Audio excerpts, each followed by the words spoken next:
Dans Jujutsu Kaisen, Yuta rencontre les hauts dirigeants qui louent ses efforts. Cependant, il leur dit franchement d'en venir aux faits.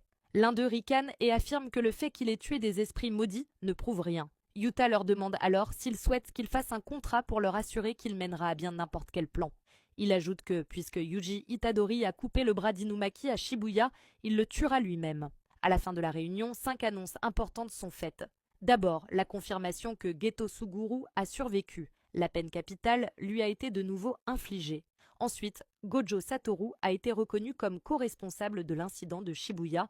Il est donc banni du monde de l'exorcisme. Toute tentative de lever son sceau sera reconnue comme un acte criminel. Troisièmement, la peine capitale a été infligée à Yaga Masamichi pour avoir incité Gojo Satoru et Geto Suguru à causer l'incident de Shibuya. Quatrièmement, la suspension de la peine capitale à l'intention de Itadori Yuji a été levée. L'exécution immédiate de la peine est encouragée. Et enfin, l'exécution d'Itadori Yuji a été assignée à l'exorciste de rang S, Okotsu Yuta. En avançant jusqu'au domaine des Zenin, l'exorciste de rang un spécial Naoya Zenin apprend le décès de Maki. Une dame lui dit de se soucier pour le moment de la tête de la famille. De plus, c'est Maki qui est en situation critique. Elle continue en disant que Maki ne fera pas l'affaire. Il faut qu'elle connaisse sa place par rapport à un homme.